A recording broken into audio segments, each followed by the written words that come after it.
চাপা দিয়ে কিছুক্ষণের জন্য রেখে দেবো। তেল আমার গরম হয়ে গেছে।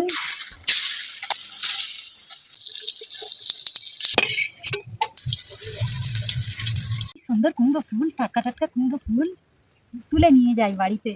বড় কত বন্ধুদের দেখা, এই দেখো না ভর্তি। আর এগুলো ফুটে নষ্ট হয়ে যাচ্ছে, কিন্তু এগুলো খেতে দারুণ টেস্টি লাগে। এগুলো বেসন দিয়ে বড়া করলে এগুলো দারুণ লাগে। নষ্ট করে কি হবে, গাছে হয়েছে, বাড়িতে নিয়ে যাই। ফুলগুলো এরকম কুচি কুচি করে নিয়েছি।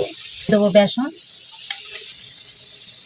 দিয়ে দেবো অল্প একটু হলুদ গুঁড়ো, দিয়ে দেবো লবণ, দিয়ে দেবো কুচনো পেঁয়াজ, দিয়ে দেবো কুচনো ধনেপাতা কুচি, দিয়ে দেবো একটু লঙ্কা বাটা, একটু আদা বাটা,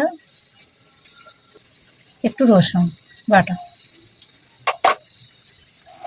এবার একসাথে সব কিছু ভালো করে মাখিয়ে নেব। জল ছাড়া মাখিয়ে নেব। কুমড়ো ফুলে থেকে জল বেরোবে, লবণ দেওয়া আছে।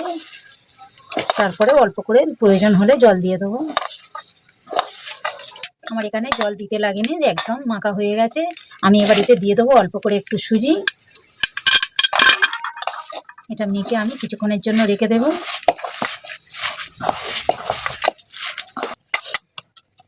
চাপা দিয়ে কিছুক্ষণের জন্য রেখে দেবো। তেল দিয়ে দেবো, অল্প একটু লবণ।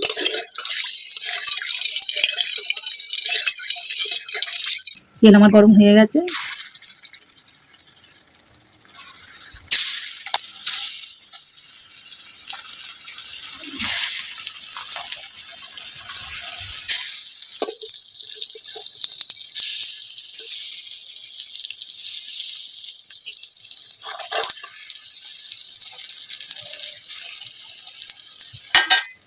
ভেজে নিয়েছি, এবার তুলে নেব।